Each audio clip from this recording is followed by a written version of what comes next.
My next guest grew up in Ireland and fell in love with fashion at a very young age. But at 3'5", clothes from pages of Vogue were not exactly meant for someone her size. So she set out to change that. She started a blog, which led to a TED Talk, which then led to rubbing elbows with everyone from Oprah to Kim Kardashian.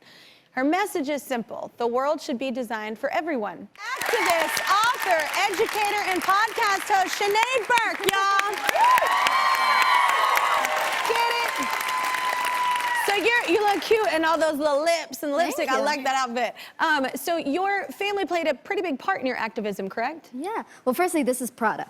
Hey! But secondly... Not Prado, which you can get on another street. Yeah. But yeah, if I'm in any way a success, it's because I'm a loved child. And I grew up with this very visceral understanding of I could do whatever it is that I wanted. So in my family, I'm the eldest of 5 children. I have 3 sisters and 1 brother, all of whom are average height, like everybody else on this sofa. But my dad is a little person, just like me. Yeah. And growing up and having somebody there who looked so much like me really underlined this thing that anything was possible, because my dad survived and thrived. And he was just this amazing individual who always said that I could do whatever. And I always wanted to be a teacher. I started out my career as an elementary school teacher. And while I was in university, we started a blog. And the idea of it was that as a teacher, you would write this blog, because when your kids come home from school, you say to them, "What did you do today?" And your child says, "Nothing." Exactly, girl. But as somebody who I'm like, what is she doing all day? Right? She never tells me. And the lecturer and the supervisor said, "You can write about anything you want in this blog." So I wrote about Kate Blanchett wearing Givenchy couture to the Oscars.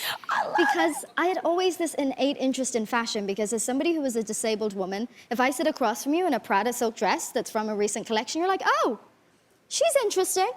And yet fashion was never considerate of people like me. As the eldest of all of my sisters, I would bring them shopping. They would pick up a pair of high heels in the store, and I would try and wear them too. And they were like, "No, this doesn't fit you." And I remember just thinking this was so unjust, not only because I was more interested in the industry, but because we legally each have to wear clothes. And if this is something that we all have to subscribe to... Not in some states. Thankfully, I'm Irish. But why do we not all get to participate? Because it's part of our identity, it touches our skin. So this blog then evolved to then getting to do a TED Talk to talk about why design should be inclusive for everybody, that it wasn't just something that was facetious, but it could change the world. And from that, got to be on the cover of Vogue and go to the Met Gala. I mean, it's wild. And I love that I found out you were the first little person that ever got to go to the Met Gala, right? Yeah. That ever attended and did the carpet. What was that like? I've never been. And absolutely terrifying. They're all yelling at you, well, like on the carpet.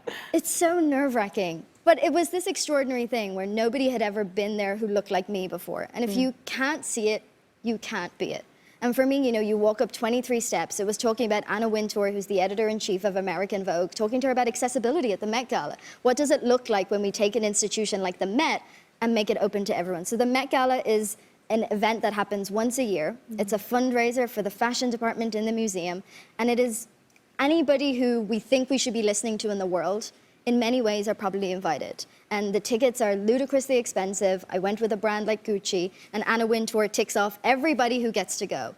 And to be there, I felt a sense of pressure that whether I liked it or not, despite only being able to speak for myself, I was representing not just people who looked like me, but people with disabilities in general. Because so often they're just not part of our conversation. Even when we talk about inclusion and diversity, disability is not even something or a word that we use. Because if people aren't directly impacted by it on an everyday basis, it's not even the forefront of their mind. It's not something we think of. And that ignorance is often not malicious, but that's not an excuse for us not to be facilitating the conversation. So when you go to something like the Met Gala and you get to wear this magnificent dress that's now on display in the Gucci Garden in Florence, like what does the person who sees that sitting at home, scrolling through Twitter and Instagram, what do they now think is possible for them? And how long does it take before the next little person gets to go to the Met Gala? Like, I hope it's this year. So how have you carried this message, though, to so many powerful people? How do you just walk up? I go to events. I've been in this industry for nearly 20 years, and I still don't talk to people. I'm like, I ain't gonna talk unless spoken to, unless I freaked Meryl Streep out once. But,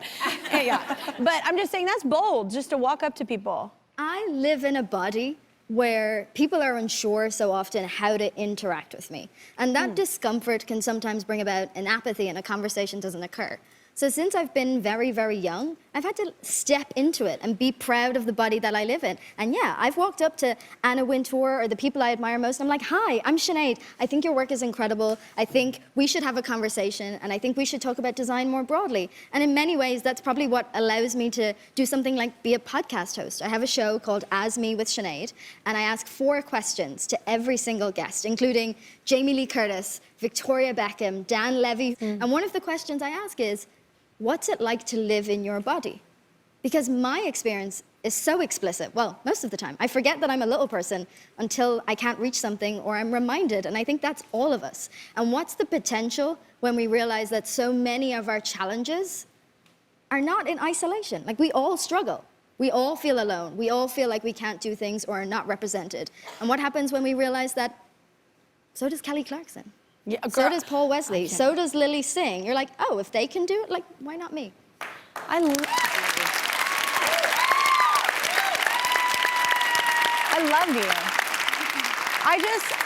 I love when, I think what I love most is, I mean, I grew up in church, so I just love hearing, you know, people preach and talk and live something that they're very passionate about and they're very into, and they're so eloquently spoken at it as well. It's so cool. It's just inspiring. And As Me with Sinead is available to download wherever you can get your podcast. And I am so into it. I'm in love with you. I think you're just such a great person, and you're speaking to, like, not only little people, you're speaking to the world in a sense of breaking down those barriers. And I love that. I think it's really, we need to stop living in fear, and I agree with you. Thank you so much. Thank you for that message. I will not stop talking until you subscribe to my YouTube channel. That's right, and I can talk a lot. Seriously, not gonna stop. Yep, still here, not going anywhere. I see you. Don't walk away from this.